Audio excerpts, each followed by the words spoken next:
Dr. Malachy Agbo, and Nathaniel Urama. You are welcome to the Hallowed Chambers.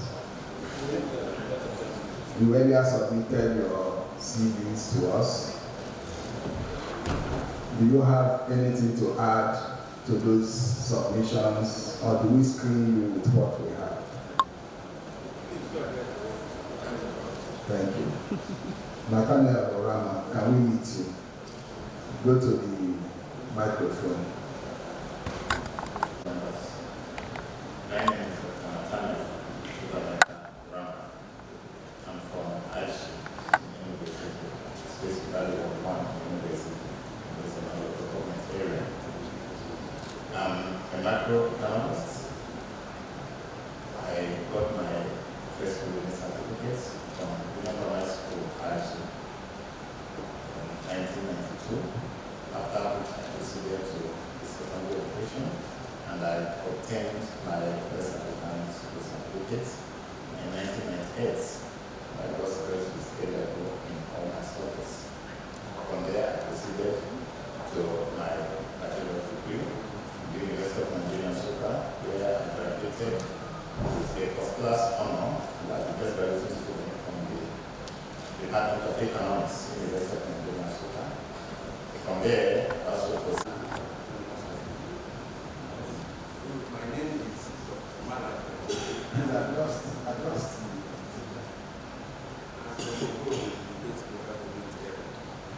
was born on the 1st of July 1972.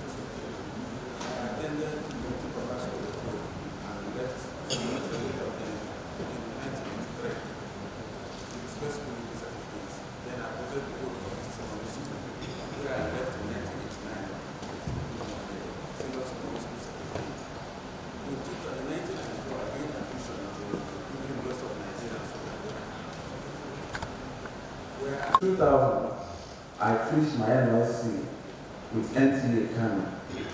At Kano, I had a stint with a magazine called The Post magazine. In 2002, I got a job with This Day newspaper in Lagos. I was a reporter then. I worked with This Day until 2006 when I joined the Fund Diamond Bank. I was in Diamond Bank. I left Diamond Bank in 2011. But before I left, I was the head media and external relations as deputy manager.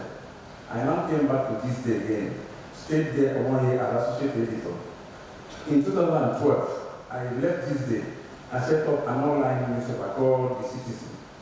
I was running The Citizen as the publisher until 2016 when I was sworn in as the assistant chairman of the local government. In 2017, August, I resigned to enable me contest for the position of local government chairman, which I won. I was sworn in on December 4th, 2017. I left that office in 2019, 3rd of December 2019, and on 12th of December, I was also appointed SSA to His Excellency. I was on that job until May 29, 2023. Thank you. Thank you, Christians. Because they are capable. If you look at their CV, all of them are experienced. There is no question they cannot. I have seen from a CV a financial group and an up-to-date economist. During the campaign and even after the campaign, our governor of His Excellency, Dr. Barrister Peter has promised to stimulate the economy of Enugu from $4 billion to $30 billion GDP. So please, from experience in an economist, what do you think will be done differently in order to bring this promise to reality? And then, so, secondly, Dr. Malachy Agbo, my question, from your CV as well, you presented that you served as a local government chairman. So my question is so simple. You served as a local government chairman. What do you think that could be done differently in order to bring the effectiveness of local government administration in terms of rural development, and job creation at the grassroots level. More importantly, agriculture, what do you think that will be done by local government administration in order to generate more employment in the agricultural sector? Thank you very much. All right, yes. The governor during his campaign promised to lift the GDP of Enugu State from $4 billion to $30 billion. That is a laudable but achievable promise, given the resources available to us. Now, on the issue of how we do it, I think the first thing first is to start with expanding the revenue base of the states. We should try to expand the revenue base of the states by digitizing some of the revenue collection systems. By doing this, we're going to block the leakages, expand the revenue, not necessarily increasing the rates, but trying to reduce the underground economy that is actually making the revenue into the internal generated revenue very small. The first thing is to reduce the dependence on FAC, because given the bulk and bulk resources we have, we can generate enough revenue that can easily and swiftly shift the GDP of the state from the current value to the 30 billion that is promised by the His Excellency. Secondly, we should also try to de-risk the investment sector. The investment environment should be de-risked. How do we do that? We do that by trying to do something differently from what has been done before. We receive the little allocation from FAC. Such money we're receiving from FAC should be used as a simple fund that should create a favorable environment for investment. We have our sons and daughters scattered everywhere across the country and outside the country, investing in other states, in other countries. Then we should try to make this place a favorable environment for them to come back and invest their resources. There's something called diaspora bond that every other countries are using to attract investment from their own sons and daughters outside. I believe that if the state can actually embark on such a thing, we have capable sons and daughters that can actually move the states from where it is to where we want it to be.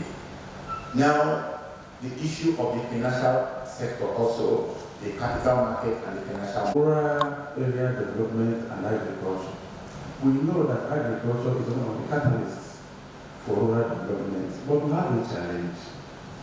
Most of our young ones don't want to stay in the village any longer. They migrate from the rural to the urban.